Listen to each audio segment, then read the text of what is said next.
धियो यो नः प्रचोदयात्।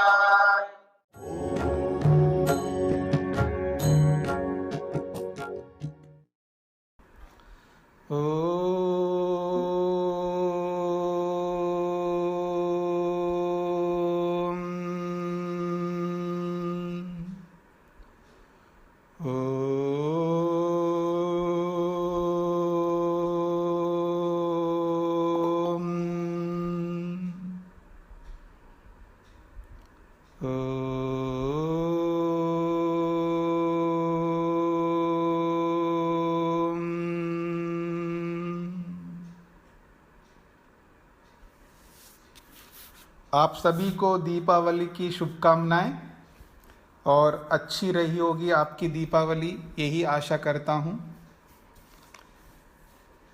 तो आइए तैत्तिरीय उपनिषद के अंतर्गत शिक्षावल्ली के 7 अनुवाक पूरे किए हमने। आज 8वां अनुवाक प्रारंभ होने जा रहा है और महत्वपूर्ण है,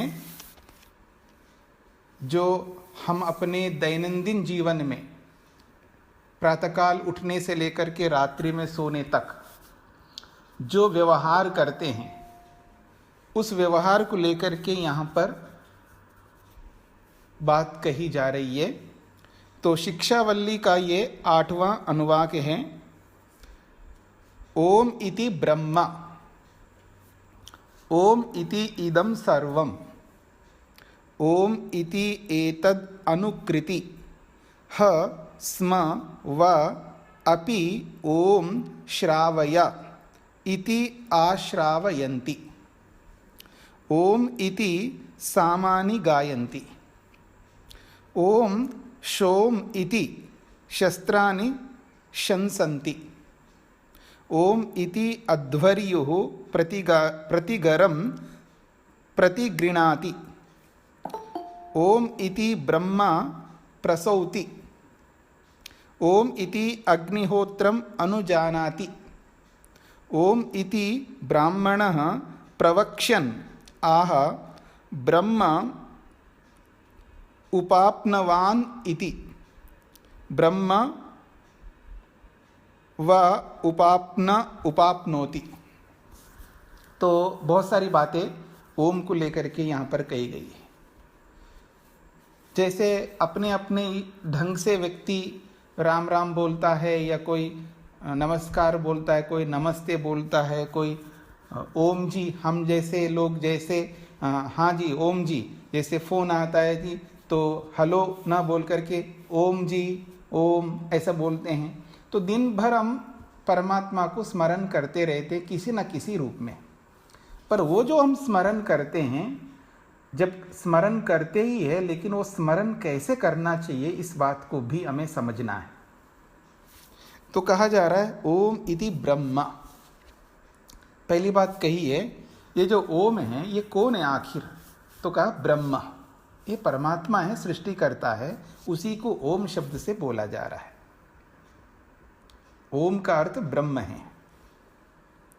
फिर कहा ओम इति इदं सर्वम, इदं सर्वम यत्किंचित जगत्यां, जो कुछ भी संसार में दिखाई दे रहा है, इदं सर्वम ओम, ये सब कुछ ओम ही है, यानी ब्रह्म ही है।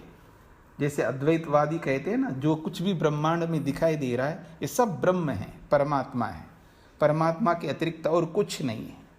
अब इसको अभिधा में ना लेकर के इसको लक्षणा में लेना है कि ओम इति इदं सर्वम, इदं सर्वम जो कुछ भी जगत है, इस पूरे जगत में, संसार में, सृष्टि में परमात्मा विद्यमान है। जिधर नजर करो, जिधर देखो, जिधर दृष्टि डालो, उधर ही परमात्मा विद्यमान है। सपरियगात, वो सब जगह विद्यमान है। आत्मन्येवानुपश्यति, विवेकी व्यक्ति जो है सर्वत्र आत्मा को ही, परमात्मा को ही देख रहा है, यानी ब्रह्म को ही देख रहा है। तो कहा जा रहा है ओम इति इदं सर्वम, इदं सर्वम जो कुछ भी जगत है सब ओममय है, ईश्वरमय है। ईश्वर से युक्त है, इसका यह अभिप्राय है। अगली बात है ओम इति एतद अनुकृति। इति एतद, ये जो ब्रह्मांड है, जो सृष्टि है, ये ओम की ही, परमात्मा की ही अनुकृति है, उसी का स्वरूप है। अनुकृति का मतलब उसी का रूप है। जैसे किसी मनुष्य को हम देखें तो उस मनुष्य में आत्मा की कृति है, आत्मा का स्वरूप है। जब वो बोलता है, वो बैठता है, वो खाता है, वो चलता है, वो आता है, वो देता है, वो लेता है, जितनी भी क्रियाएं मनुष्य करता है प्रातःकाल से लेकर के रात्रि तक, तो शरीर थोड़ा कर रहा है, शरीर के माध्यम से आत्मा कर रहा है। ये सब आत्मा की क्रियाएं हैं। तो जैसे मनुष्य शरीर ये आत्मा की अनुकृति है, यानी आत्मा का स्वरूप है। आत्मा को और ऐसे कैसे जान सकते हैं हम लोग? उसके अंदर कोई रूप नहीं है, रंग नहीं, मतलब न रूप है, न रस है, न गंध है, न स्पर्श है, न शब्द है, न भार है, न हल्का है, न लंबाई, न चौड़ाई। उसको कैसे जानेंगे हम? तो आत्मा के स्वरूप को शरीर के माध्यम से हम लोग जानते हैं। तो शरीर में जब व्यक्ति यानी आत्मा रहता है, तब उसकी जो भी क्रियाएं हो रही होती है, उन सब क्रियाओं के माध्यम से उस आत्मा के स्वरूप को हम अनुभव कर रहे होते हैं। तो जैसे मनुष्य शरीर में आत्मा का स्वरूप अनुभव करते हैं, तो एक प्रकार से वो शरीर आत्मा की अनुकृति है। ठीक इसी प्रकार से यहाँ पर कहा जा रहा है ओम इति एतद अनुकृति। ओम इति एतद, एतद ये सारा का सारा ब्रह्मांड जो है ये परमात्मा की अनुकृति है, यानी परमात्मा का स्वरूप है। परमात्मा के स्वरूप को हम कैसे जानें? तो दो ढंग है परमात्मा के स्वरूप को जानने के। एक तो इस प्रत्यक्ष सृष्टि को, ब्रह्मांड को आप देखो, इस ब्रह्मांड में परमात्मा का स्वरूप दिखाई देगा आपको। दिखाई देगा मतलब आंखों से नहीं, ज्ञान से। जब आप नदी को देखते हैं, आप हिमालय को देखते हैं, आप कोई भी वृक्ष वनस्पतियों को देखते हैं, कुछ भी जो परमात्मा की कृति को जब देखते हैं, तो विवेकी व्यक्ति जब उसको देखता है तो उसको परमात्मा का स्वरूप दिख रहा होता है, यानी परमात्मा का एहसास हो रहा होता है। परमात्मा की वो जो कृति है उसको कहते हैं सृष्टि की संरचना। ये जो संरचना है ना, ये विशिष्ट ज्ञान होता है। संरचना अपने आप में देखने से ऐसा लगता है कि बोलने से ऐसा लगता है एक क्रिया है। संरचना ऐसा शब्द सुनते ही हमको क्रिया, कर्म प्रतीत हो रहा होता है वहाँ पर वास्तव में वो जो संरचना है वो सृष्टि परमात्मा का वो विशिष्ट ज्ञान है, उसकी विशिष्ट विवेक है परमात्मा का। इसलिए सृष्टि की संरचना को देख करके परमात्मा का ज्ञान होता है। गुण को देख करके गुणी का बोध होता है, ऐसे स्वामी दयानंद सरस्वती लिखते हैं। तो वो जो संरचना है वो परमात्मा का विशिष्ट ज्ञान है। तो यही परमात्मा का स्वरूप है। जब सृष्टि को हम देखते हैं तो परमात्मा हमें समझ में आने लगता है कि हाँ, परमात्मा ऐसा होता है। ऐसा का मतलब है देखो कितने कर्म करते हैं परमात्मा, कितना व्यापक है, कितने बड़े हैं, कितनी शक्ति है उसके अंदर, कितना सामर्थ्य है, कितना ज्ञान है, कितनी दया है, कितनी करुणा है। जो भी गुण है ना, इस सृष्टि को देखने से तो पता लगेगा हमको। हम ईश्वर को क्यों पूजते हैं, उसकी उपासना क्यों करते हैं, उसकी भक्ति, उसका जप हम क्यों करते हैं? इसलिए करते हैं जब सृष्टि के इन समस्त उसकी विशिष्ट संरचना को देखते हैं, तब अपने आप अपनी आत्मा में उस परमात्मा के प्रति वो जो आकर्षण, जो प्रेम, जो श्रद्धा जो उत्पन्न होती है, इसी कारण से होती है हमारे में। तब जाकर के हम उसे पूजते हैं। तो ये परमात्मा की एक प्रकार से अनुकृति है, उसका स्वरूप है। हा स्म वा, हा स्म वा, ये सब आश्चर्य अर्थ में, सब विस्मय अर्थ में हैं। ये सब जो है निश्चय अर्थ में हैं। निश्चय अर्थ में भी ले सकते हैं, आश्चर्य विस्मय अर्थ में भी ले सकते हैं। तो हा स्म वा ये निश्चित बात है, ये विस्मित बात है, आश्चर्यजनक है, विस्मयात्मक है कि दुनिया में जब हम जी रहे होते हैं, अपि ओम, निश्चित बात है कि ओम ऐसा बोलते हैं हम लोग, ओम ऐसा बोल करके श्रावया, अब सुनाओ। जैसे एक गुरु, एक आचार्य अपने विद्यार्थी को जब बोलता है, क्योंकि पाठ तो पढ़ा दिया, अगले दिन जब दूसरा पाठ पढ़ाना होता है तो पहले के पाठ को सुनता है। आप बच गए आप लोग कि आपको तो सुनता नहीं हूँ मैं, आपने क्या तैयारी की है किया नहीं है, आज तक तो पूछा नहीं है। कभी कभी बोलता हूँ अच्छा चलिए परीक्षा लेते हैं आपके, तब तो फिर आप लोग पता नहीं क्या करते होंगे। जो भी है, मैं तो रोज़ सुनता नहीं आपके पाठ को, लेकिन बोला जा रहा है यहाँ अपि ओम। ओम ऐसा सबसे पहले परमात्मा का स्मरण करता अध्यापक, ओम। अच्छा, श्रावया, सुनाओ, ये अध्यापक बोल रहा है विद्यार्थियों से। पर कहा जाए इति आश्रावयंती, और इति का मतलब है हाँ, ओम ऐसा बोल करके फिर विद्यार्थी भी आश्रावयंती, सुनाते हैं पाठ को। मतलब गुरु भी ओम बोलेगा, फिर शिष्य भी, विद्यार्थी भी ओम बोलेगा, फिर अपना प्रारंभ करेगा कर्म। जब कभी भी कर्म करता है व्यक्ति तो ओम को बोल करके ही कर्म प्रारंभ करता है। जैसे आप लोग क्या, मैं भी पहले गुरुकुल में आने से पहले मैं भी माँ, फिर माँ को याद करते, दर्द में भी सुख में भी, या कोई मुसीबत आ जाए या कुछ भी हो जाए तो हम माँ को याद करते हैं, सबसे ज़्यादा माँ को याद करते हैं। और किसी को शायद कोई हो सकता है पत्नी पति को याद करती हो, या पति शायद बहुत ज़्यादा प्रेम करता हो तो पत्नी को याद कर ले, पर बहुत मुश्किल लगता है मेरे को। तो कहने का अभिप्राय यह है कि माँ को बहुत ज़्यादा हम याद करते हैं, सुख में दुख में या किसी भी स्थिति में माँ को याद करते हैं। और बहुत कठिनाई हो तो भी माँ को याद करते हैं, चोट लग जाए तो भी माँ को याद करते हैं, अचानक कुछ हो जाए मुसीबत तो भी माँ को याद करते हैं। तो गुरुकुल में आने के बाद फिर हमें पता लगा है तो हम भगवान को याद करते, हे गॉड। जैसे अंग्रेजी में भी हे गॉड ऐसा बोलते रहते हैं ना आप लोग में से कोई, हे भगवान ऐसे भी बोलते हैं आप लोग, भगवान शब्द का प्रयोग करते हैं, गॉड शब्द का प्रयोग करते हैं। तो भगवान को किसी न किसी रूप में हम याद करते हैं, चाहे वो श्रद्धा से याद करें, दुख में याद करें, सुख में याद करें, किसी न किसी रूप में यदि हम भगवान को याद कर रहे हैं, इसका मतलब हम अच्छा कर्म कर रहे हैं, पुण्य कर्म कर रहे हैं, ये कोई गलत कर्म नहीं हो रहा है। तो कहा जा रहा है इति आश्रावयंती, विद्यार्थी गण भी इति, इसका मतलब उसी ओम को बोल करके फिर वो सुनाने लगते हैं। ओम इति सामानि गायन्ति।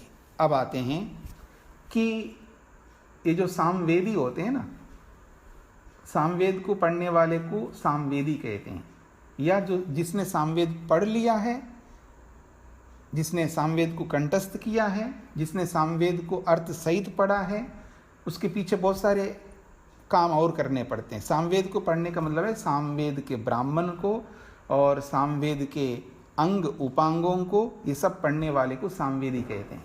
यानी सामवेद के साथ और बहुत सारे ग्रंथ जुड़े हुए रहते हैं, उस व्यक्ति को सामवेदी कहते हैं। ऐसे यजुर्वेदी कहते हैं, ऐसे ऋग्वेदी कहते हैं, ऐसे अथर्ववेदी कहते हैं। तो जो सामवेद को पढ़ने वाले हैं या जिन्होंने पढ़ लिया है, वो जब सामवेद के गान को जब करना है, साम का गान करते हैं, वो सामवेद का पाठ करते हैं, तो ऐसे पाठ शुरू नहीं करते हैं, ओम का उच्चारण करेंगे फिर पाठ शुरू करेंगे। तो कहा जा रहा है ओम इति सामानि गायन्ति, जो सामवेदी है, सामगान करने वाले हैं, जब गान करना है तो गान करने से पहले ओम को स्मरण करके ही वो गान करते हैं। ओम शोम इति शस्त्राणि शंसन्ति। देखिए, ओम से प्रारंभ करते हैं। जब कोई व्याख्यान भी करता है तो पहले ओम बोलता है, फिर ओम से प्रारंभ करता है अपना व्याख्यान। जब अंत में ऐसे ही व्याख्यान बंद नहीं करता। आप देखेंगे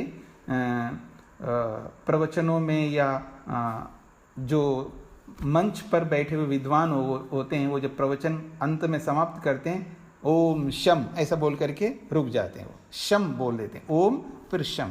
तो कहा जा रहा है ओम शोम इति, शोम का मतलब है शा और ओम, शोम,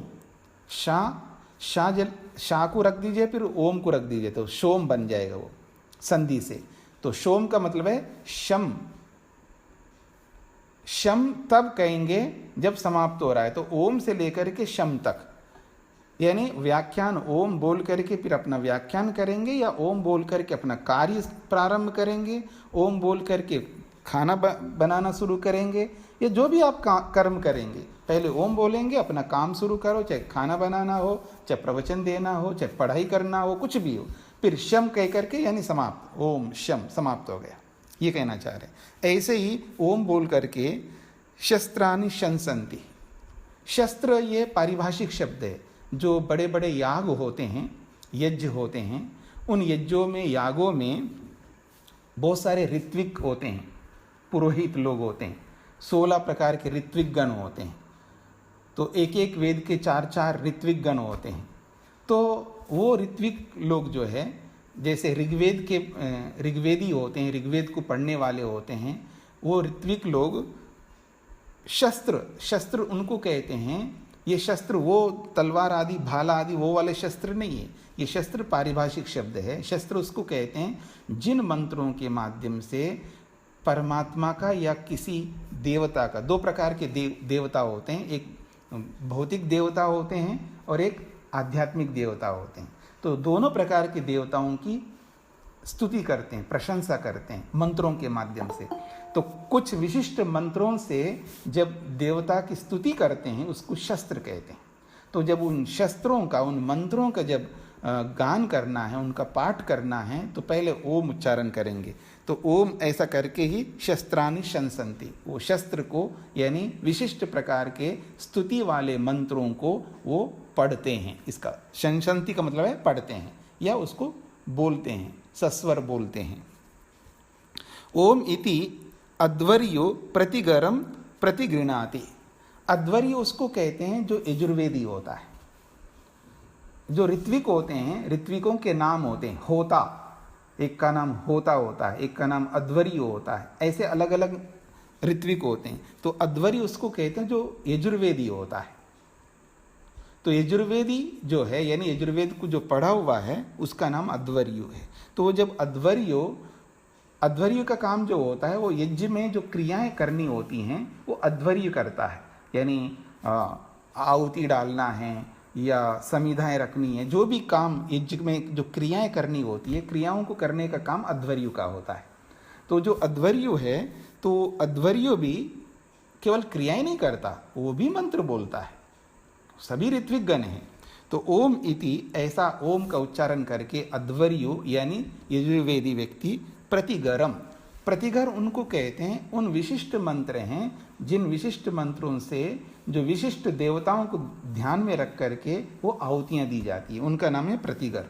तो उन प्रतिगर नामक मंत्रों का उच्चारण वो प्रतिगृणाति यानी उच्चारण करता है, वो बोलता है।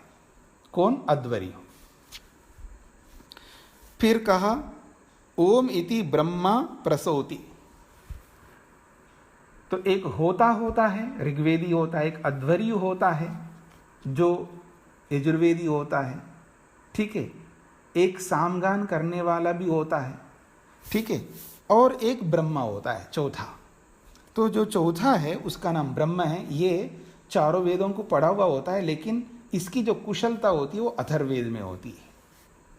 अथर्ववेद उसको कहते हैं जो तीनों वेदों का निचोड़ है। ऋग यज साम, इन तीनों वेदों का जो निचोड़ है, क्रियात्मक रूप है, वो है अथर्ववेद, जिसमें प्रैक्टिकल क्रियात्मकता ज़्यादा होती है।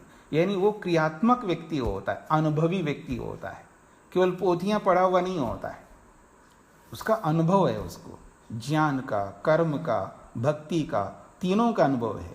क्योंकि यजुर्वेद का अनुभव है ज्ञान का, हाँ, और ऋग्वेद का अनुभव है ज्ञान का, यजुर्वेद का अनुभव है कर्म का, सामवेद का अनुभव है भक्ति का। तो ज्ञान, कर्म और उपासना, इन तीनों का अनुभव क्रियात्मक रूप से होता है उसके पास में, तभी वो ब्रह्मा बनता है, हर कोई नहीं बनता ब्रह्मा।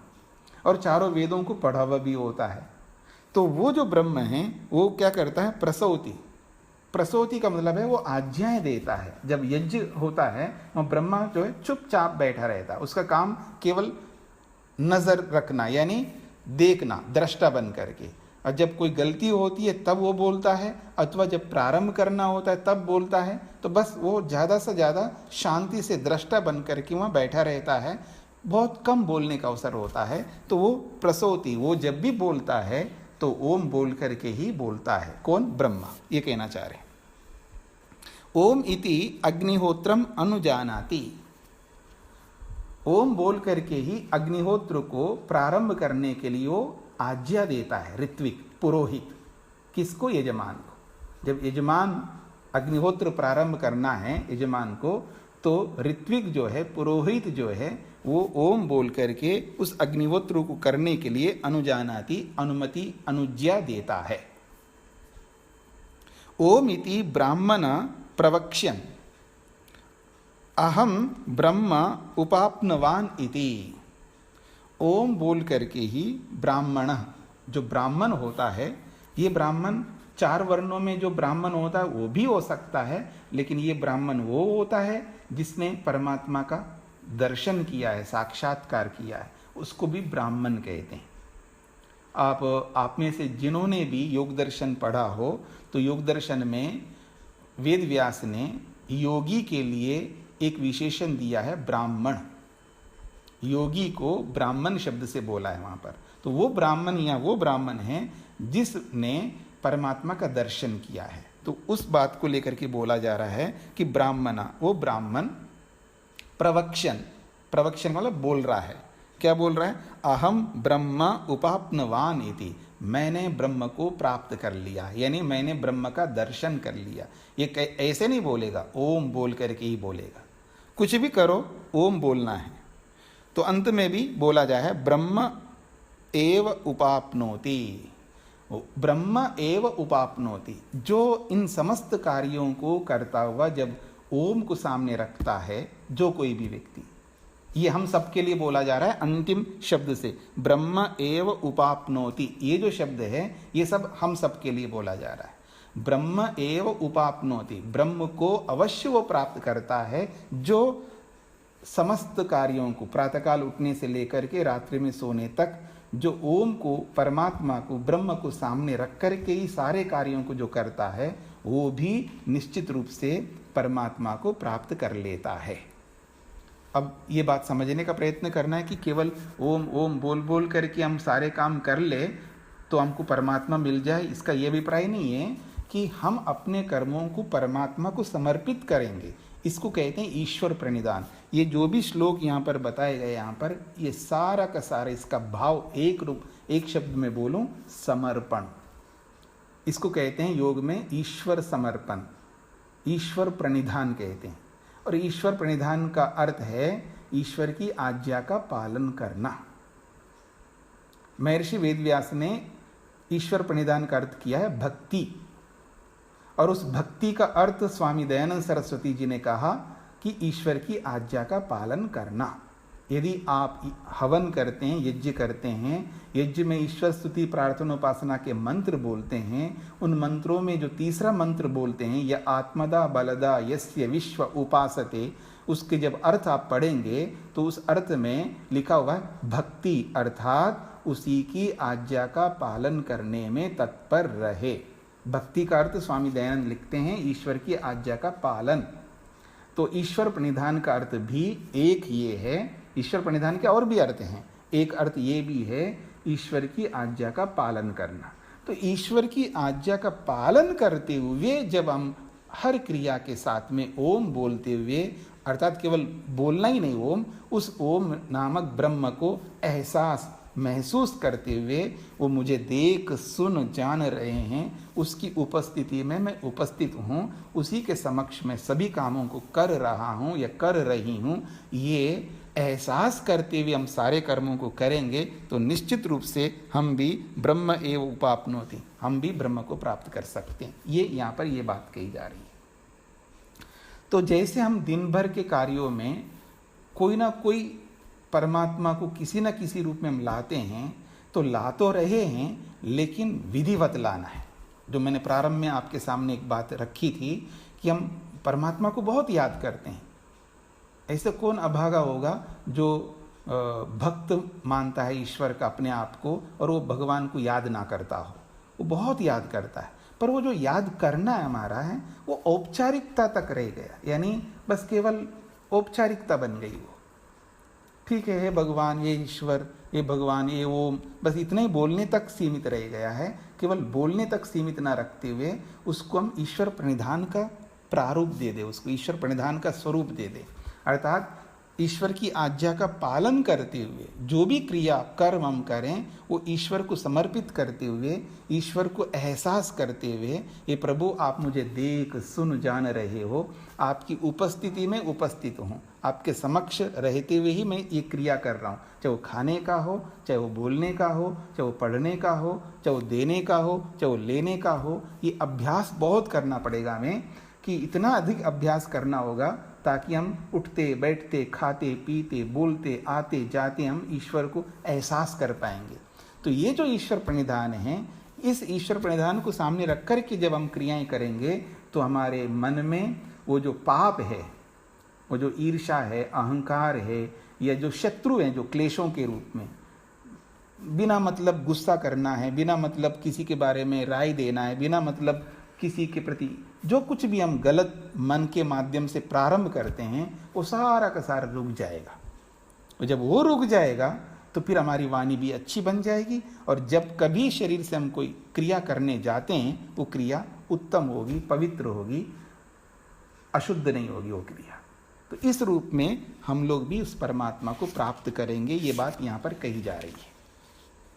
तो आगे बढ़ते हैं, महत्वपूर्ण आ रहा है अगला अनुवाक, 9वां अनुवाक शिक्षावल्ली का, बहुत महत्वपूर्ण है और इसको लेकर के विद्वान लोग बहुत चर्चाएं करते हैं। प्रवचनों में बोला जा रहा है, ऋतम च स्वाध्याय प्रवचने च, सत्यम च स्वाध्याय प्रवचने च, तपश्च यानी तपः च स्वाध्याय प्रवचने च, दमः च स्वाध्याय प्रवचने च, शमः च स्वाध्याय प्रवचने च, अग्नयः च स्वाध्याय प्रवचने च, अग्निहोत्रं च स्वाध्याय प्रवचने च,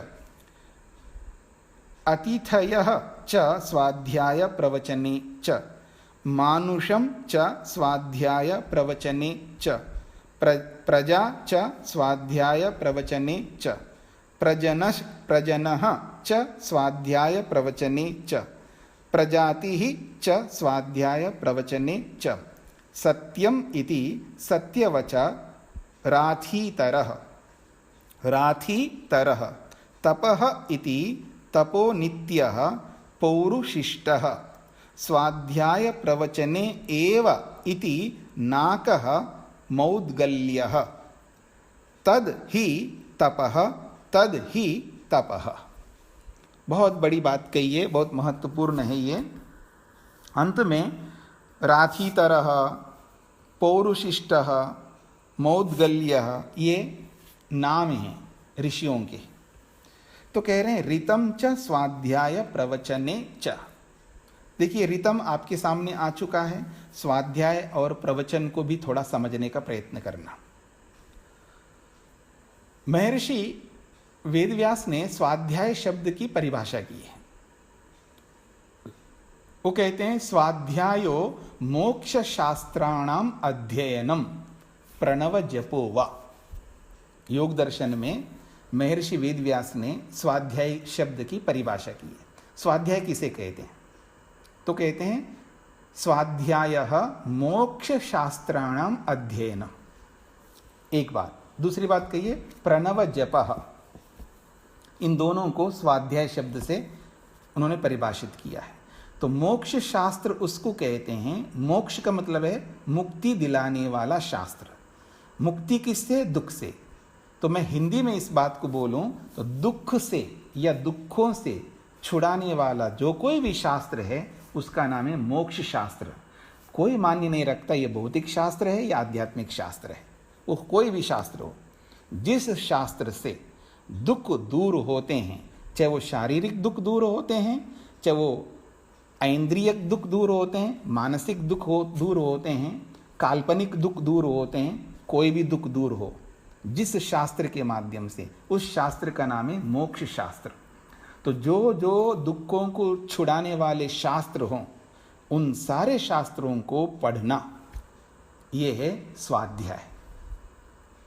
ये मत समझना है कि आप में से कोई सोचते हैं ठीक है हम लोगों ने आप में से कोई इंजीनियर हो सकते हैं, कोई डॉक्टर हो सकते हैं, कोई कुछ हो सकते हैं, अलग अलग अपनी अपनी योग्यताएं आप में से। आप उन योग्यताओं को बेकार मत समझना।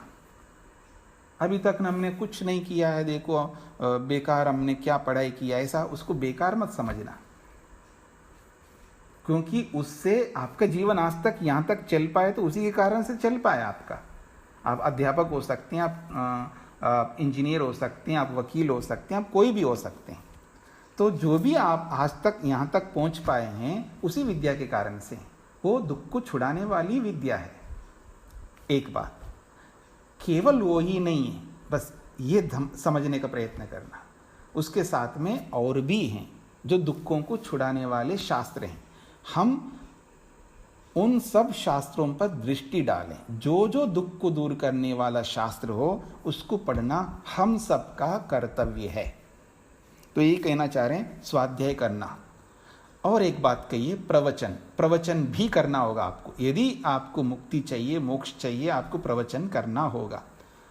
मेरी तरह प्रवचन करो या अकेले बैठ कर के अपने सास को बोल के समझाओ, या बहू को बोल के समझाओ, या पति को समझाओ, या पत्नी को समझाओ, या मित्र को समझाओ, जिस किसी को बताओ आप, जो आपने ज्ञानार्जन किया है, जो आपने जानकारी प्राप्त की है।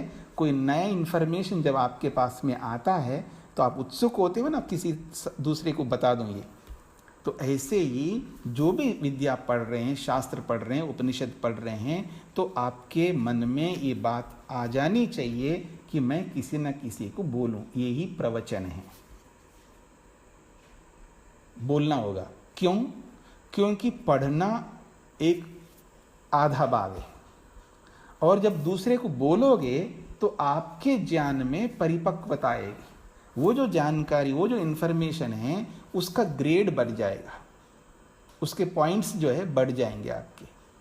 वो धीरे धीरे विवेक के अंदर बदल जाएगा, और ज़्यादा संवेदनशील होकर के आप बताएंगे तो आपको बहुत कुछ उसको समझने के लिए टाइम देना पड़ेगा, और फिर आपको करना पड़ेगा, प्रैक्टिकल करके देखना पड़ेगा। तो कोई प्रश्न आपके सामने आता है तो झट आप उसका उत्तर इसलिए दे पाते हैं, चाहे वो सांसारिक उत्तर हो, चाहे वो आध्यात्मिक उत्तर हो, क्योंकि उसका अनुभव आपके पास में है। आप अपने बेटे को, अपने बच्चे को, पोता पोती को, जिस किसी को भी आप जो सलाह देते हैं, आप अपना अनुभव दे पाते हैं, क्योंकि आपने अनुभव कर लिया है। तभी आप एक्सपीरियंस्ड हैं, आप अनुभवी व्यक्ति हैं। तब आपकी बात को कोई सामने वाला बुद्धिमान उसको स्वीकार करता है, क्योंकि आप अनुभवी हैं। तो ये जो अनुभव आता है ये पढ़ाने से आता है। तो इसलिए कहा जा रहा है स्वाध्याय करो, साथ में प्रवचन करो, यानी पढ़ो, पढ़ाओ। वो पढ़ाना किसी रूप में हो, एज ए स्टूडेंट बन करके कोई आपके सामने आ जाए तब आप पढ़ाएंगे तो ही आप अध्यापक है, तभी प्रवचन होगा, ऐसा नहीं है। बताओ आप किसी भी रूप में। बताने के प्रारूप अलग अलग है, वेराइटीज़ हैं बहुत कुछ। बातों बातों में आप अपनी बातें उनके सामने रख सकते हैं। आप, यही आपकी कला होगी, यही आपका जो है एक क्या बोलते हैं आप, स्किल है आपके अंदर, कि आप बातों बातों में उनको अपनी सही बात, उचित बात, यथार्थ बात उनके सामने रख दें आप। चाहे वो सास हो, बहू हो, देवर हो, देवरानी हो, जेठ हो, जेठानी हो, पड़ोसी हो, मित्र हो, कोई भी हो, आप अपनी बात को पहुंचा दें किसी न किसी रूप में, और राइट वे में, ठीक रास्ते से, भले के लिए, कल्याण के लिए। तो ये आपको प्रवचन करना होगा, उसके बिना गति नहीं हो सकती। ये समझ करके चलिए। इसलिए कहा जा रहा है स्वाध्याय प्रवचन। अब करे क्या स्वाध्याय किसका? रितम, रित का स्वाध्याय करो। रित किसको कहते हैं? पीछे आपने जान लिया है। जो यथार्थ, जो न डिगने वाला सत्य है, न टूटने वाला सत्य है, अपरिवर्तनीय सत्य है, जिसको आप बदल नहीं सकते, 3 काल में एक जैसा रहता है, ऐसे सत्य को समझना इतना आसान नहीं है।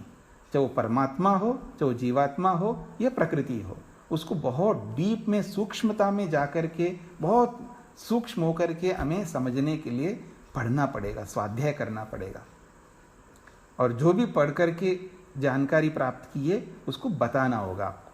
वो बताने की शैली आप अपने ढंग से कर सकते हैं। तो रित को पढ़ो और रित का प्रवचन करो, ये इसका ही अभिप्राय है। यानी रित को जानो और उस जाने हुए को फिर बताओ।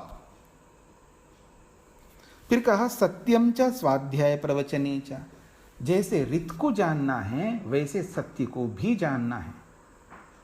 हम सत्य को जान नहीं पा रहे। एक उदाहरण देता हूं, आपको समझ में आएगा। ये सत्य है, मेरी मृत्यु होगी, ये सत्य है ना। मेरा जन्म भी होगा, ये भी सत्य है।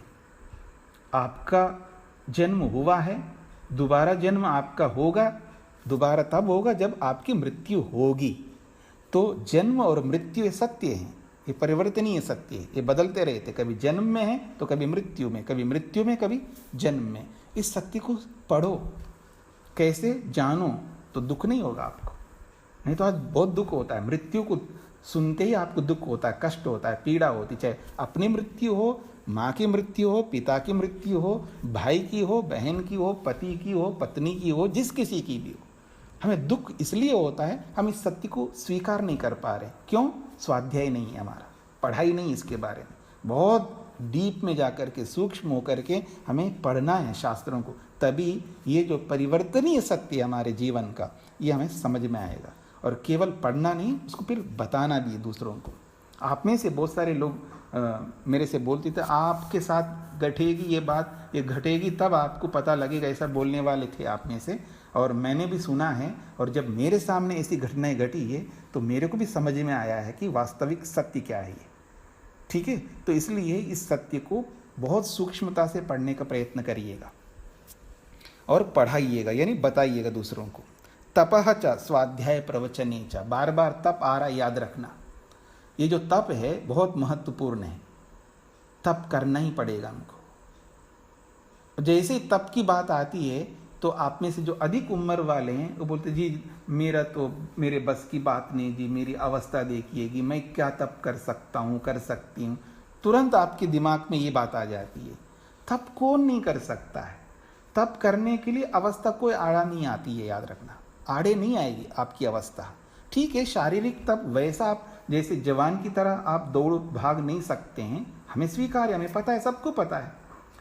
तो जो तप आप कर सकते हैं आप करेंगे। अगर तप नहीं करेंगे इसका मतलब है कि हम भगवान को प्राप्त ही नहीं कर सकते। और जो आप कर नहीं सकते, ऐसा तप को बनाया क्यों भगवान ने? मैं शरीर आपका साथ नहीं देता, कोई बात नहीं, वाणी तो साथ दे रही है, आप वाणी से तप करो। वाणी भी साथ नहीं दे रही है आपको, बोल नहीं पाते हैं आप, कोई बात नहीं, मन से तप करो ना। तप तो करना ही पड़ेगा, और वो तप ऐसे नहीं होगा, उस तप के लिए स्वाध्याय करना पड़ता है आपको। जैसे उदाहरण बोलूं मैं आपको, अब मैं कई बार सास बहू की बात इसलिए लाता हूँ, एक मनोरंजन भी होता है मेरे लिए, और आपको थोड़ा सा दुख भी दूं मैं कि क्या बाबा जी बार बार सास बहू, और कोई उदाहरण नहीं है क्या? अब क्या करें, सामने तो यही लोग दिख रहे हैं, तो अब क्या उदाहरण दूं मैं? तो अब देखिएगा कितने बार सहन करूं मैं, ये बोलती रहती, मतलब बहू समझ रही है सास के बारे में, अथवा सास समझ रही है बहू के बारे में। इसको कितने बार समझा, इसको अकल तो आती नहीं है, समझ तो है ही नहीं है। अच्छा, मैंने बहुत सहन किया है, सास भी बोल रही है और बहू भी बोल रही है, बहुत सहन किया है, अब कितना सहन करूं? ऐसे थोड़ा होता है। अब अपना जो ज्ञान, अपना जो विवेक है, जिसको आप विवेक कहो, उसको नॉलेज कहो, कुछ भी कहो, जो आपकी पढ़ाई लिखाई, आपका जो एक्सपीरियंस जो भी है, उस सारे को लगा करके उसको आप जस्टिफाई करते हो, अपने आप को सही ठहराते हो कि अब नहीं सहन करना चाहिए।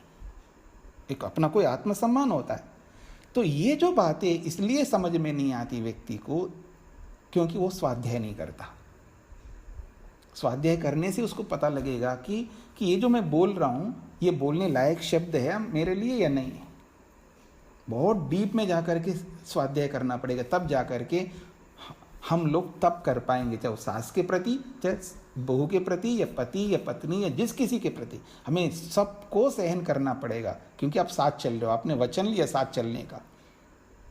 नहीं चलना, छोड़ो ना, आप न तो छोड़ते हो न चलते हो, ये क्या बात हुई? जब आपने वचन लिया तो साथ चलो, फिर वहां परेशान नहीं होने का। ये जो तप है, उस तप के लिए बहुत पढ़ना पड़ेगा, तब जाकर के आदमी को समझ में आता है कि हाँ वास्तव में इसको आसानी से मेरे को सहन करना है। ये जो तप है, इस तप के लिए स्वाध्याय भी करना है और प्रवचन भी करना है। हाँ, हम लोग प्रवचन बहुत करते हैं स्वाध्याय के बिना। अब दूसरा एंगल से बोल रहा हूँ मैं, हम लोग स्वाध्याय किए बिना प्रवचन बहुत करते हैं, यानी दूसरों को बताने में हम बहुत एक्सपर्ट्स हैं। आप ऐसा किया करो, आप ऐसा किए, झट कोई बात आते उसको दूसरे को बोल देता आदमी, प्रवचन करने लगता है कि जी आप ऐसा करो, ये करो, ऐसा लगता है कि बहुत कुछ प्रैक्टिकेबल आदमी है, इसने बहुत कुछ प्रैक्टिकल में किया हुआ है और बहुत कुशल हो चुका है, अब इसलिए ये बता रहा है। दूसरे को उपदेश करने लगता है बिना स्वाध्याय किए, बिना अपने आप को अनुभव किए। तो इसलिए वो वाला जो सिस्टम है हमारा बताने का, वो छोड़ करके पहले स्वाध्याय करो, पहले अपने आप पर उसको अमल करो, देखो, समझो, फिर बोलने लगो तो बड़ा अच्छा लगेगा। तो ये कहा जा रहा है तप करना है, उस तप के लिए स्वाध्याय और प्रवचन भी करना है। अगली बात कहिए, दमः च स्वाध्याय प्रवचने च। दम का अर्थ होता है दमन करना, दबाना होता है। किनको? इंद्रियों को। इंद्रियों का दमन करना अर्थात इंद्रियों को अपने काबू में रखना, इंद्रियों को जीतना है। देखिए, जीतने के लिए प्रारंभ में उनको थोड़ा दबाना पड़ता है, रोकना पड़ता है प्रारंभ में, हमेशा के लिए नहीं। अब रोकना कैसे है? प्रारंभ में जो है उसको दबाने का मतलब है, मान लीजिएगा सामने मिठाई रखी है, दिवाली का समय है, सामने मिठाई है और आपको मिठाई खानी नहीं है और सामने है, तो सब लोग फोर्स भी कर रहे हैं, थोड़ा सा तो लो, थोड़ा सा, मतलब थोड़ी सी ले लो, आप चेक करके तो देखो, कुछ ना कुछ, कोई ना कोई कुछ ना बोलते रहते हैं। अब आप अपनी इंद्रिय को दमन कर लो, वहां पर खानी नहीं, बस जबरदस्ती रोको। इच्छा हो रही है खाने की, थोड़ा सा टेस्ट करने की इच्छा हो रही है, पर आप अपनी इंद्रिय को दबा लो, उसमें जबरन दबा लो। तो प्रारंभ में जबरन से दबाया जाता है, फिर धीरे धीरे समझ करके विवेक से दबाया जाता है। तो ये दमन तो हमें करना ही होगा, चाहे वो कुछ भी हो, किसी भी इंद्रिय से संबंधित हो, चाहे वो आँख से हो, चाहे वो रसना से हो, चाहे नाक से गंध से हो, चाहे वो शब्दों के माध्यम से हो, चाहे कोई भी, पांचों ज्ञानेंद्रियों से हमको दबाना एक, और पांचों कर्मेंद्रियों से दबाना दूसरी बात। तो इन 10 इंद्रियों को हमें दमन करना, ऐसे दमन नहीं कर सकते, उसके लिए बहुत कुछ जानकारी प्राप्त करनी पड़ती है, स्वाध्याय करना पड़ता है। इसलिए कहा जा रहा है स्वाध्याय भी करो और फिर प्रवचन भी करो, बताओ भी। फिर कहा शमः च स्वाध्याय प्रवचने च। शम का अर्थ होता है मनोनियंत्रण, मन को शमन करना, यानी मन को नियंत्रण में लाना, मनोनियंत्रण कहते हैं इसको। तो मन पर नियंत्रण करना ये और ज़्यादा परिश्रम साध्य है। मन को समझना, मन की प्रवृत्तियों को समझना, मन के स्वभाव को समझना, मन के मूल कारणों को समझना, ये बहुत बड़ा स्वाध्याय करना पड़ता है, क्योंकि उसको पूरा मन का ऑपरेशन करना पड़ता है, चीर फाड़ करना पड़ता है उसको, चाहे सॉफ्टवेयर के रूप में देखो, चाहे हार्डवेयर के रूप में देखो, किसी भी रूप में देख लो, उस मन को बिल्कुल ऐसा अंदर जाकर के, घुस करके उसको समझना पड़ता है। तब जाकर के इन संस्कारों को, कर्मों को, भावनाओं को, इमोशंस को, जो भी आप बोलते हैं, उन सब को आप काबू में रख सकेंगे। उसके बिना बहुत मुश्किल हो जाएगा। तो इसलिए कहा जा रहा है शमः, यानी मनोनियंत्रण करने के लिए भी बहुत कुछ हमें स्वाध्याय करना है और उसको फिर दूसरों को बताना भी है। अग्नयः च स्वाध्याय प्रवचने च, बहुत अच्छी बात कही। अग्नियाँ जो कठोपनिषद में भी आपने पढ़ा है और भी उपनिषदों में बीच बीच में कुछ ना कुछ संकेत प्राप्त हुए हैं आपके लिए। अग्नियाँ, एक तो 5 अग्नियाँ होती हैं जो पीछे आपने सुना है, आवनी अग्नि, ठीक है, गार्हपत्य अग्नि, दाक्षिणाग्नि, अवभृताग्नि, आवसथ्य अग्नि, ऐसे 5 अग्नियाँ होती हैं। और उसके अतिरिक्त और भी अग्नियाँ होती है। पंचमा यज्ञों में भी 5 अग्नियाँ हैं, 5 यज्ञ हैं वो। तो ये जो अग्नियाँ हैं ऐसा नहीं समझ में आती आदमी को, उसके लिए बहुत स्वाध्याय करना पड़ेगा। और जिसका पास स्वाध्याय नहीं, इसलिए वो ये अग्नियों को स्थापित नहीं करता अपने जीवन में। हवन हाँ ठीक है, सप्ताह में एक बार करूँगा, क्योंकि उसके पास स्वाध्याय की कमी है। महीने में एक बार करूँगा, उसका स्वाध्याय और कम है। एक बार करता हूँ जी, उसके पास स्वाध्याय है लेकिन कमी है अभी, क्योंकि जो नित्य कर्म होते हैं, कर्तव्य होते हैं, उसको छोड़ नहीं सकता आदमी। और वो बिना छोड़े जब कर रहा है, इसका मतलब उसका स्वाध्याय बहुत अच्छा है। ये सबसे बड़ी कमी हमारे जीवन में स्वाध्याय की बहुत बड़ी कमी है। हम स्वाध्याय नहीं करते। ये और अच्छा अवसर मिल रहा है आपको इस लॉकडाउन के कारण से, चाहे कारण कोई भी बने, जो आप अभी पढ़ रहे हैं। आप में से कुछ लोग तो जिनका काम ही धंधा बन चुका है, सुबह से लेकर शाम तक पढ़ना ही पढ़ना है। कभी ये शास्त्र पढ़ रहे हैं, वो शास्त्र पढ़ रहे हैं, वो शास्त्र पढ़ रहे हैं। बहुत खुशी मिलती है जब वो लोग जब बोलते हैं कि मैं ये करता हूँ, वो करता हूँ, ये करती हूँ, वो करती हूँ। तो ये जो आप कर रहे हैं, तो ये जो स्वाध्याय हो रहा है, इस स्वाध्याय को ऐसे निरंतर बनाए रखना और अधिक बढ़ाना, और उसकी क्वालिटी को, उसकी जो गुणवत्ता है उसको भी बढ़ाते जाना, ताकि समझ में आपको आएगा अग्नियों को स्थापित करना ये बहुत आवश्यक बात है कि ब्रह्म यज्ञ भी करना है, देव यज्ञ भी करना है, पितृयज्ञ भी करना है, ठीक है, बलि वैश्व देव यज्ञ भी करना है, अतिथि यज्ञ भी करना है, और भी अग्नियाँ जो अभी सुने आपने, उन अग्नियों तक भी पहुँचना है। तो इनके लिए स्वाध्याय भी चाहिए और उसके लिए बताना भी हमें आना चाहिए। फिर कहा अग्निहोत्रम च स्वाध्याय प्रवचने च। अग्निहोत्र को समझने के लिए भी स्वाध्याय चाहिए। आजकल अग्निहोत्र की चर्चा मैं कर रहा हूँ। मेरी आवृत्ति हो रही है, अच्छी आवृत्ति हो रही, मैं ये कह सकता हूँ। इस अग्निहोत्र को बताने के लिए मेरे को समय भी देना पड़ रहा है, समझ में आ रहा है। पहले की अपेक्षा और अधिक समझ रहा हूँ, क्योंकि जैसे जैसे आदमी बताता है, जितनी बार बताया उसको उतना ही अधिक समझ आने लगता है। तो ये जो अग्निहोत्र है उसको समझने के लिए भी हमें स्वाध्याय और प्रवचन करने हैं, क्योंकि अग्निहोत्र नित्य कर्म है, और नित्य कर्म जो होता है वो मुक्ति का साधन होता है, और मुक्ति के साधन को समझने के लिए स्वाध्याय की आवश्यकता होती है। तो इसलिए स्वाध्याय, अग्निहोत्र को समझने के लिए भी स्वाध्याय भी करना है और उसको बताना भी आना है। अतिथयः, अतिथियों को समझने के लिए भी स्वाध्याय और प्रवचन चाहिए। देखिए अतिथि, आजकल तो अतिथि का तो नामो निशान नहीं के बराबर हो रहा है। मतलब बिल्कुल हमारे जीवन में, हमारे जीवन का जो अंग होना चाहिए था वो बिल्कुल समाप्त, कटअप हो गया। और अतिथि एक नहीं होता है, अलग अलग प्रकार के अतिथि होते हैं, अलग अलग विद्याओं को जानने वाले होते हैं, कि हर दिन कोई ना कोई अतिथि घर पे रहे, हर दिन कोई ना कोई अतिथि घर पे रहे। सौभाग्य है कि कोई अतिथि जो जानकार, जो विद्वान, अपने अपने विषयों के, जिनके माध्यम से हमको उन विषयों की जानकारी मिले, उस जानकारी से हमारा स्वाध्याय हो, और उस स्वाध्याय से फिर हम प्रवचन करें, और उस स्वाध्याय प्रवचन करते हुए हम अपने गंतव्य स्थान तक पहुंच सके, अपने लक्ष्य तक पहुंच सके। उसके लिए अतिथि का होना बहुत ज़रूरी है। और उस अतिथि को प्रतिदिन अलग अलग अतिथियों को बुलाने का ये साहस वो ही कर सकता है जिसका स्वाध्याय अधिक हो। इसलिए कहा जा रहा है अतिथयः स्वाध्याय प्रवचने च। यानी हर चीज़ के साथ बहुत सूक्ष्मता से ये जो स्वाध्याय और प्रवचन को जोड़ा है वो बहुत सोच समझ करके जोड़ा है, और इसके बिना इन बातों को हम नहीं समझ पाएंगे, जो भी बातें कही जा रही हैं यहाँ पर।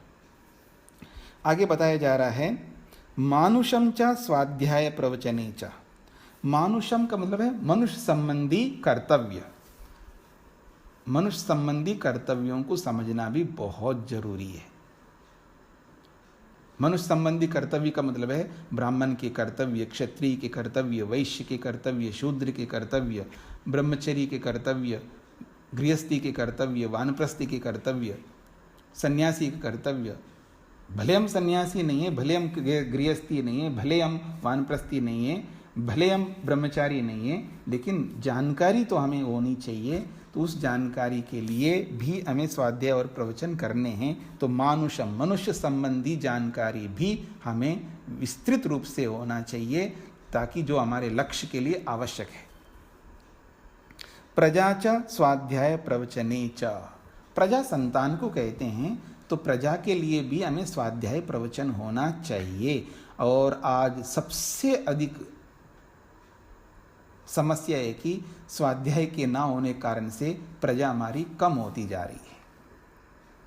पहले बोलते थे हम हमारे दो, और आज बोलते हैं हम दो हमारा एक। अब कल हो जाएगा तो हम दो ही रहेंगे, कल और आ जाएगा तो हम दो क्यों, हम एक है तो एक ही रहेंगे, ठीक है ना। मतलब एक रहते भी सारे काम कर लेंगे, दो रहते भी सारे काम कर लेंगे, सारे सुख लेंगे, लेकिन प्रजा नहीं रखेंगे। प्रजा के लिए कौन जिम्मेदार ले, प्रजा के लिए कौन इतना मेहनत करे, पुरुषार्थ करे। तो इसलिए प्रजा को समझने के लिए भी, संतान को समझने के लिए भी, पुत्र पुत्रियों को समझने के लिए भी बहुत अधिक सूक्ष्म जानकारी चाहिए। ये कहना चाह रहे हैं प्रजा च स्वाध्याय प्रवचने च। कई लोगों का दिमाग देखिएगा, अब बुरा मत मानिएगा कि अब दो है, अब दो को भी अफोर्ड करना बहुत मुश्किल है, ऐसा बोलता है। पहले के लोग 7-7 10-10 मतलब 8-8 लोग, हम भी 5-6 भाई बहन हैं, आप में से भी कई लोग होंगे, कई लोग, पता नहीं उनको ये दिमाग में क्यों नहीं आया होगा हम कैसे अफोर्ड करेंगे। और आज आपके पास उनकी अपेक्षा लाख गुना अधिक सामर्थ्य है, लाख गुना अधिक पैसा है, लाख गुना अधिक हर स्थिति में आप बहुत अधिक। अब क्या अफोर्ड करना चाहते हैं उनको, मतलब आप ये चाहते हैं कि उसके लिए मकान बना के देना है, उसके लिए इतना पैसा तैयार करके देना, उसके लिए ये संपत्ति, इतना हम कर नहीं पाएंगे। उसको ये पढ़ाई वो पढ़ाई कर नहीं पाएंगे। अरे बच्चों को पालना बहुत इजी है, सरल है, कम पैसे में भी, कम साधनों में भी बहुत कुछ ढंग से कर सकते हैं, बहुत ज़्यादा साधनों की आवश्यकता नहीं है। मतलब आजकल के हिसाब से जितनी चाहिए आप कर लेंगे। इससे आप अपने सामर्थ्य को घटाएंगे, इससे आप अपनी योग्यता को और दबाएंगे, इससे आप अपने पुरुषार्थ को कम कर लेंगे। और इसलिए पुरुषार्थी बनाना है तो प्रजा भी चाहिए। 1-2 से क्या है, वेद तो कहते 10 बच्चे पैदा करो, ठीक है ना। क्या भगवान ने इतनी बुद्धि, इतना सामर्थ्य हमें नहीं दिया? मेहनत करेंगे, पुरुषार्थ करेंगे, हमेशा हम उत्साही रहेंगे। खैर, आप में से बुरा ना बने तो अच्छी बात है, और मान भी लोगे तो मेरा कौन सा बुरा होने का है, ठीक है जी। चलिए तो आगे बढ़ते हैं। प्रजा के बाद में बोला है प्रजनः च स्वाध्याय प्रवचने च। ये भी बहुत महत्वपूर्ण है। प्रजा से पहले प्रजनः, प्रजनन शक्ति, ये जो है इसको भी समझना होता है। और इसको आज ये सीधा सीधा संकेत कर रहा है ब्रह्मचर्य के ऊपर, संयम के ऊपर। रजवीर को कैसे संभाल के रखना है, ये भी बहुत बड़ी विद्या है। इसके लिए भी हमें स्वाध्याय की आवश्यकता है और प्रवचन की भी आवश्यकता है। प्रजाति च स्वाध्याय प्रवचने च। प्रजाति का मतलब है एक तो होता है हमारी संतति, संतानें, उसके साथ में फिर उसकी संतति, एक तो ये है। और दूसरा ये है कि मनुष्य हैं तो हमारे लिए मनुष्य के अतिरिक्त पशु भी चाहिए, गायें भी चाहिए, भैंस भी चाहिए, बकरी भी चाहिए, भेड़ भी चाहिए, हमारे लिए अलग अलग प्राणी चाहिए, वो भी चाहिए, अलग अलग प्रजातियां भी चाहिए। केवल हम कम में जाके हम अपनी स्थिति में अच्छे रहें ये नहीं हो सकता, क्योंकि बहुत सारी चीज़ें, मच्छर भी चाहिए, मक्खी भी चाहिए, सब चाहिए हमारे लिए। भगवान ने जिन जिन को पैदा किया वो सब चाहिए, ये सब प्रजातियां चाहिए। बस आपके घर में, मेरे घर में मक्खियाँ मच्छर ना हो, लेकिन जहाँ होने चाहिए वहाँ होने चाहिए। तो कहने का अभिप्राय है अलग अलग जो प्रजातियां हैं, जब हम कहते हैं ये बेकार प्राणी है, इसका कोई मतलब नहीं, इसको जीने का हक नहीं है, ये जो बोला जा रहा है, तो इसका मतलब है स्वाध्याय की कमी है, ईश्वर को हम नहीं समझ पा रहे हैं, इसलिए उसके लिए भी बहुत पढ़ना पड़ेगा। इसलिए प्रजाति को समझने के लिए भी स्वाध्याय और प्रवचन की आवश्यकता है। अंत में एक बहुत बड़ी बात कही जा रही है कि सत्यमिति सत्यवचा राथीतरः। सत्यवचा नामक व्यक्ति, जिसको राथीतर भी कहते हैं, एक ऋषि का नाम है ये राथीतर। रथीतर का पुत्र राथीतर कहलाएगा और उसको सत्यवचा से शब्द से भी बोला जा रहा है। तो सत्यवचा नामक जो व्यक्ति है, राथीतर जो ऋषि है, सत्यमिति, सत्य जो है बस उसको अपना लो तो बेड़ा पार हो जाएगा, नैया पार कर लोगे आप।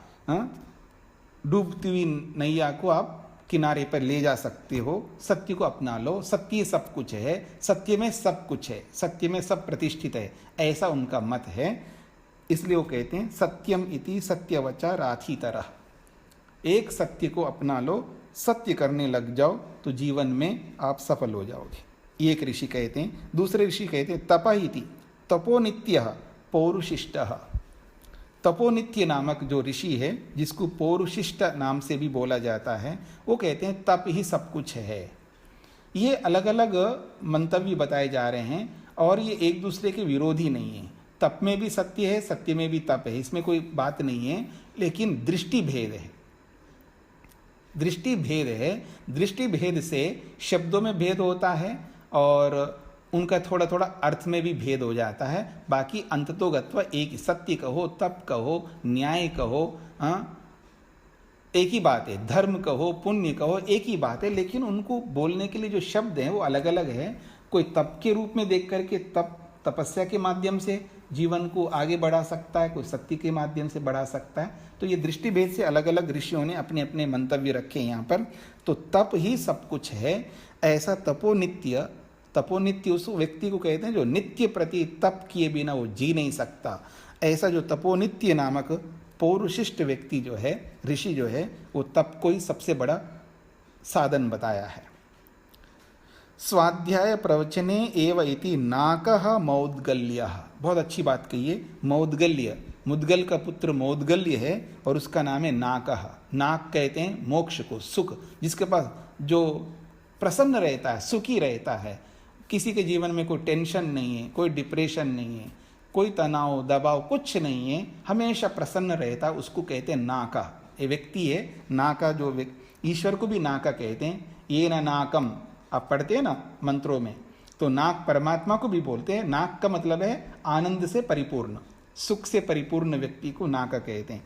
तो मुद्गल व्यक्ति, मुद्गल का पुत्र मौद्गल्य जिसका नाम नाका है, वो ये कहता है जीवन में अगर हम कुछ करे ना करें, स्वाध्याय और प्रवचन करने लग जाएं, तो निश्चित बात है हम भी अपने नैया को पार कर सकेंगे। क्योंकि स्वाध्याय में बहुत जानकारी मिलती है, फिर उसको प्रवचन में लाने के लिए कर्म भी करने पड़ेंगे और उसको बैठ कर के उसका मनन चिंतन भी करना होगा, भक्ति भी करनी पड़ेगी, तब जा कर के हम आगे बढ़ सकते हैं। तो स्वाध्याय प्रवचन को लेकर के चलो, या तप को लेकर के चलो, या सत्य को लेकर के चलो, किसी एक को भी हमने पकड़ लिया और अच्छी तरह सर्वांगीण दृष्टिकोण से, ऑल ओवर दृष्टि से, मतलब हर एंगल से उसको अपने जीवन में धारण करने का प्रयत्न करेंगे तो हम आगे बढ़ सकते हैं। महर्षि पतंजलि ने एक बात कही है कि वो कहते हैं एकः शब्द सम्यक प्रयुक्तः स्वर्गीय लोके कामदुग् भवति। एक भी शब्द को लेकर के हम ठीक प्रकार से प्रयोग करने लग जाएं, ठीक प्रकार से व्यवहार में उतारने लगे, एक भी शब्द, वो हमको अपने लक्ष्य तक पहुंचाने वाला होता है। उसी बात को लेकर के अलग अलग ऋषियों ने ये बातें कही यहाँ पर। तो बहुत बड़ी बातें कही हैं यहाँ पर। इन पर आप विचार करिए, मनन करिएगा और जितना हो सके इन बातों को जीवन में उतारने का प्रयत्न हम सबको करना है। और स्वाध्याय और प्रवचन को ना छोड़िए। अगर आप स्वाध्याय कर रहे हैं तो ये बहुत अच्छा प्लस पॉइंट है। प्रवचन नहीं कर रहे हैं तो प्रवचन करना प्रारंभ कर दीजिएगा। प्रवचन करना प्रारंभ कर दीजिएगा, यानी बोलना प्रारंभ कर दीजिएगा। किसी को भी बोलो और कोई ना मिले ना, आपस में एक दूसरे को बोलो, हाँ जी आज मैं सुना देती हूँ या आप कल सुना देना। तो एक दूसरे को सुना देना अपनी बातों को, जो आपकी बात सुनने को तैयार हो। कोई आसपास के चाहे पति हो, पत्नी हो, या सहेली हो, या देवर हो, देवरानी हो, जेठानी, कोई भी हो जो आपके अपने निकट के लोग हैं। बाहर के लोग अगर मित्र हैं और भी कोई पहचान के लोग हो, वो भी जो सुनने में रुचि रखते हैं, बस सुना लो आप। अब ये मत सोचो मैं कैसे सुना पा रहा हूँ, कैसे सुना पा रही हूँ, अच्छा बोलती हूँ या अच्छा नहीं बोलता हूँ, कुछ नहीं देखना। बस बोलते जाओ, अपने आप आपके अंदर अभ्यास होने लग जाएगा। तो ये जो प्रवचन करना प्रारंभ कर दीजिएगा, तो एक काम बहुत अच्छा कर ही रहे हैं, आप पढ़ रहे हैं, तो दूसरा काम भी प्रवचन का भी शुरू कर दीजिएगा, तो बहुत अच्छा लगेगा।